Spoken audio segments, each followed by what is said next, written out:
Imagine riding a train late at night, rows of empty seats, flickering lights, the rhythmic clatter of the tracks. You think you're safe, surrounded by people, or maybe completely alone. But sometimes something rides with you. These are 3 disturbing true train horror stories that prove not every passenger has a destination. Hi guys, welcome back to the channel. In today's video, we're boarding 3 terrifying true stories that all take place on or around trains. Whether it's a late night ride, a remote station, or something unexplainable in the shadows of the rail cars, these real experiences will make you rethink your next journey. Let's jump into it. Story 1, Last Car Left by Malcolm Reyes. My name is Malcolm Reyes, and I used to live in Chicago, where I worked the graveyard shift at a small downtown security firm. Back in 2019, I was pulling long, exhausting hours, clocking out around 2 a.m. every night. I didn't drive, so I relied on the Red Line train to get home. Anyone who's ever lived in Chicago knows how those late night trains feel. There's a kind of silence that settles into them after midnight, something that feels less like calm and more like an eerie kind of stillness. People keep to themselves, everyone tired or zoned out, and the fluorescent lights flicker just enough to put you on edge. I usually sat in the last car, not because it was safer, but because it was quieter, less crowded. But after what happened that night, I'll never sit in the back again. It started out like any other shift. I left the building with aching legs, bought a bottle of water from the same vending machine in the station lobby, and made my way to the mostly empty platform. There were only a few others waiting. One guy slumped over on a bench with his hoodie pulled tight over his head, and a woman pacing back and forth, talking loudly into her phone. It was a rainy night, and the cold seemed to seep through everything, making the platform feel more like a forgotten basement than a public transit hub. When the train finally pulled in, I headed to the last car out of habit. I remember stepping inside and noticing immediately how empty it was. Not just empty, silent. No ambient noise from other passengers, no flickering of phones or headphone leaks. The whole car felt untouched. I took my usual seat near the back, across from the emergency exit door, and pulled out my phone to scroll through messages. We passed a few stops, Roosevelt, then Shermack Chinatown, and I barely looked up. People came and went in the middle cars, but no one ever entered mine. I didn't think much of it at first, until the lights began to flicker. Now, flickering lights aren't new on Chicago trains. Sometimes the whole car will go dark for a second when switching tracks. But this was different. The overhead lights started to dim. Not blink completely off, but pulse, like they were breathing, fading in and out, slower than usual. I looked up, waiting for them to stabilize, but they didn't. It felt like they were moving with the rhythm of the train, on when we slowed, off when we sped up. That's when I started to feel it, that uncomfortable, skin-prickling sense that someone was watching me. I brushed it off, figuring it was just the emptiness playing tricks on my brain. That car always gave off weird vibes when I was alone. But then I saw it. I was looking out the window across from me, at my own reflection. At first it was just me, slumped, tired, staring into the glass. But then, in the reflection, I saw something behind me. A figure, standing at the far end of the car. I couldn't make out details, just the shape. Tall, thin, motionless. My heart jumped into my throat. I turned around fast, expecting to see someone there. But the car was empty. Every row of seats was still unoccupied. No one at the far end. Nothing. I looked back at the window. The figure was still there. I blinked, leaned forward. The reflection hadn't changed. It was standing behind me in the window's glass, but wasn't physically there. It was like whatever it was existed only in the reflection. I looked toward the security mirror mounted in the upper corner of the car, and there it was again. Same figure. Just standing there. But when I looked with my own eyes, nothing. I stood up slowly and moved toward the middle of the car. My legs felt heavy, like I was walking through deep water. The lights above me dimmed further as I walked, and the temperature dropped noticeably. My breath started to fog up the window next to me, which it hadn't done before. I turned and looked back through the glass window of the next car. There were people there. 2 guys nodding off, 1 woman listening to music. Normal, living, breathing people. But as I turned to look back at the car I just come from, the figure was closer. Still only visible in the reflection. Still not moving. I couldn't take it anymore. I opened the door and stepped into the next car, practically stumbling over myself. No one looked up.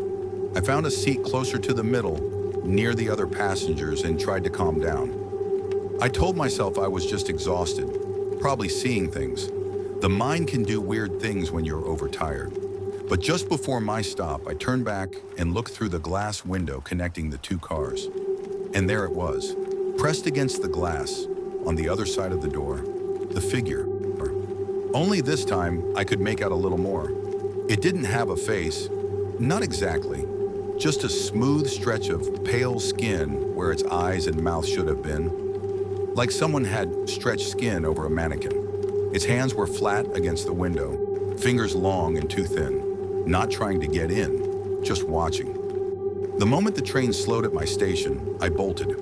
I didn't wait for the doors to fully open. I jumped onto the platform, nearly slipped on the wet cement, and didn't stop moving until I got out onto the street. I didn't take the train home the next night, or the night after. Eventually, I switched to the Blue Line. It took longer, and it was out of the way, but I never rode in the last car again. Sometimes when I'm at the station, I'll see the red line pull in and glance at that last car as it passes. And every once in a while, I swear, I see something inside. Just for a second, a figure standing still, looking out, like it's waiting for someone else to sit alone in the dark. Story 2, The Tunnel Thing by Rachel Corbin. My name is Rachel Corbin, and this happened in 2015 when I was traveling through Europe with two friends after we graduated college. It was one of those once-in-a-lifetime trips. Backpacks, Euro passes, cheap hostels, and just enough money scraped together from part-time jobs and graduation gifts to make it all work. We'd been moving from country to country for about a month when we boarded a train from Milan to Zurich. That particular ride was supposed to be one of the most beautiful in the world, cutting through the Alps, past scenic mountain views and deep forest valleys. I remember being excited to just sit and watch the landscape roll by. That train ride did give me a view I'll never forget, but not the kind I was hoping for. The day started off calm. It was cloudy, but still light out. We boarded around 5:30 p.m. and found an empty compartment in the middle of one of the cars. These compartments were old-school European style, sliding doors, 6 seats inside facing each other, and big windows looking out into the passing scenery. It was just me, Sam, and Erica, my two best friends since high school. We had snacks, drinks, and a Bluetooth speaker playing quiet music as the train began moving north. The early part of the journey was just like I imagined. Open views, winding tracks, a bit of drizzle on the window. It was cozy, peaceful, even romantic in a way. We talked about where we wanted to visit next, what we'd do when we got back to the States. Everything felt normal. About 40 minutes into the ride, we entered a long tunnel. We'd passed through several short ones before, but this one was different. The second the train entered it, everything went dark. I don't mean just outside, I mean inside the train too. The lights flickered once, then dropped into this reddish emergency glow. Our music cut out. The hallway outside the compartment dimmed, and then silence. A complete unnatural silence. The kind that presses on your ears and makes your heart beat louder just from the stillness. Sam and Erica both looked at me. We kind of laughed it off at first. "Old train," Sam said. "Probably just a power thing." We sat there for a moment, expecting the lights to come back on. They didn't. We waited longer. Still nothing. We should have exited the tunnel in another minute or so, but it felt like time was dragging, stretching on way too long. Then Sam froze. His eyes locked on the window directly across from us. I turned to look, and so did Erica. That's when we saw it, a face, pressed to the outside of the train window, pale, waxen, no color in the skin. Eyes wide and completely black, like ink dropped into water. Its mouth was open like it was mid-scream, but we heard nothing. It was there for only a second, just as the lights inside flickered, and then it vanished when the glow returned. We all gasped. Sam stood up, backed into the corner of the compartment. Erica reached for the door handle, but her hand was shaking. "How the hell was there a face outside?" she whispered. We were in the middle of a mountain, a tunnel, no platforms, no balconies, no place for anyone or anything to be. The walls should have been a blur of rock. No ledges, no walkways, no access. I pressed my face to the glass, trying to see into the dark, but the window just reflected our terrified faces. I couldn't see anything outside, but I felt something, like eyes pressing into the back of my skull. Like we weren't alone in that tunnel, not on the train, but riding beside it, alongside us. We didn't say much for the rest of the ride. The train eventually emerged from the tunnel, and the lights flicked back to normal like nothing happened. No announcements. No one else in the corridor even seemed to notice. We sat there in silence, shaken, until we reached Zurich. But it wasn't over. That night, while we lay in our shared hostel room, Sam woke up screaming. Said he dreamed of a figure crouching in the corner of the train compartment, just inches from him. Said he saw its reflection in the window the whole time we were in the tunnel, but never told us because he thought he was hallucinating. He said it had no eyelids, that its mouth just opened wider and wider. We tried to laugh it off in the morning, but none of us ever forgot it. A week later, when we were back in Italy, we met a couple from Norway at a hostel in Florence. Over drinks, they asked us how our train ride to Zurich was. I casually mentioned the tunnel, and the guy, Jonas, froze mid-sip. He said, "You saw it too?" I asked what he meant. He and his girlfriend had taken the same route 2 months earlier. Same tunnel, same train. They said they saw a figure crawling along the outside of the train windows. Crawling, not walking. It followed them for nearly 30 seconds. Vanished the moment they came out of the tunnel. No one else saw it, but they swear it was real. They never took another night train again. After that conversation, I stopped riding near the windows altogether. Even now, back in the States, I avoid subways when I can. I flinch during power flickers. And every once in a while, when I'm riding late at night and the train goes dark for just a second, I swear I see that pale face again, staring back through the reflection, mouth open, waiting. Story 3, The Station After Dark by James Ritter. My name is James Ritter, and this happened to me in 2021 when I was working late night shifts at a call center just outside Philadelphia. It wasn't a glamorous job, mostly dealing with complaints and tech support, but it paid the bills and kept my schedule flexible. I didn't have a car at the time, so I relied on the SEPTA regional rail line to get home. Most nights I caught the 12:10 a.m. train from Market Street, which ran smooth, predictable, and always had at least a handful of other exhausted workers heading home. But one night, after a longer than usual shift, I missed the 12:10 by just a couple of minutes.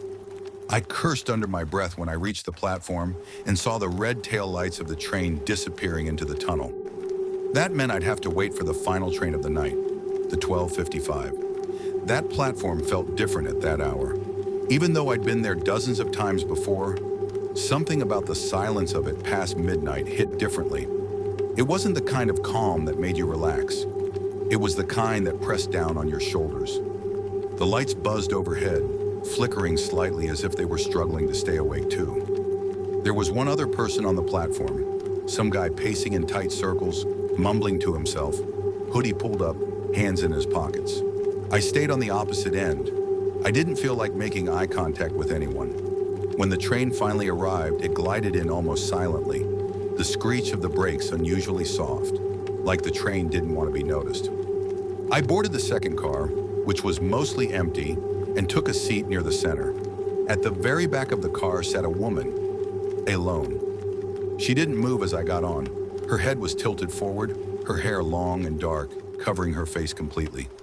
I figured she was sleeping. The train lurched forward and the ride began. I popped in my earbuds and queued up a podcast, doing everything I could to stay awake. Something about that night made me unusually alert, like my body knew I wasn't supposed to fall asleep. And I think now that instinct may have saved me. About 10 minutes into the ride, I looked up toward the back of the car. The woman was gone. Her seat was completely empty. I didn't hear her move, didn't hear the sliding door open. No footsteps, Nothing. I turned my head and looked through the window that connected the car I was in to the next one ahead. There were a few people in that car, an older man reading a paper, a couple sharing a quiet conversation. But I didn't see her. She would have had to walk right past me, but she hadn't. I took out one earbud and listened. Silence, except for the low hum of the train and the occasional groan of the track below us. I felt cold suddenly, like someone had left a door open behind me. I turned around again, and that's when I saw something that's burned into my memory. In the window across from me, my reflection was there, but it wasn't moving the way I was. I blinked, moved my hand. My reflection didn't move. Then behind the reflection, something else appeared, a handprint. It smeared slowly across the inside of the window, like someone on the other side was dragging wet fingers across the glass. Only, there was no other side. I was in the car alone. That window looked out over the tracks. I jumped up from my seat and scanned the car. Empty, still no sign of the woman. Then I heard breathing, not my own, heavy, wet, right behind me. I turned, heart hammering, but saw only empty seats and fluorescent lighting. I backed toward the door that connected to the next car, hands shaking as I reached for the handle. Just as I touched it, I felt it again. The air shifted, pressed, like someone had just stepped close enough to whisper. But there was no voice, just presence. I rushed into the next car, finding a seat near a group of people, breathing fast, trying not to make a scene. No one looked up. No one seemed to notice how pale I'd gone. I kept my eyes locked on the door I'd just come through, afraid that if I blinked, I'd see her again. The woman with the lowered head and long dark hair. But she never appeared. Not on that ride, not physically, but she followed me in other ways. When I got off at my stop, I reported what I'd seen to the station manager. Not in a ghost story kind of way. I just said there was a woman who might have gotten off unnoticed. Missing person concerns, that kind of thing. He nodded, looked bored, and pulled up the security monitor to review the car feed. What I saw made my blood go cold. The footage showed me entering the second car. It showed me sitting, and it showed the seat at the back, already empty. There was no woman. I paused the footage, rewound, played it again. Nothing. Just me and an empty train car. But I know I saw her. I saw her the moment I stepped on. I felt her. A few days later, I looked into old reports involving that train line, and I found something that made my stomach turn. A woman had died years earlier on that same route. She jumped in front of the 12:55 train. It happened so fast they never got a full ID, just a partial description. Long dark hair, alone, silent, just like I saw her. After that, I changed my schedule. I took earlier shifts, paid more for Ubers when I had to. I never waited for the last train again. But sometimes when I pass a platform at night, I'll see her. Just standing there, head down, still. Waiting for the train she never got to finish. And sometimes in the window of a passing rail car, I see a smudged handprint that wasn't there a second before. Thanks for watching. If you like this video, please like, share, and subscribe to our channel for more creepy stories. Which of these true stories gave you a chilling experience? Let us know. Until next time, stay curious, stay safe, and remember, sometimes the scariest stories are the ones that are real.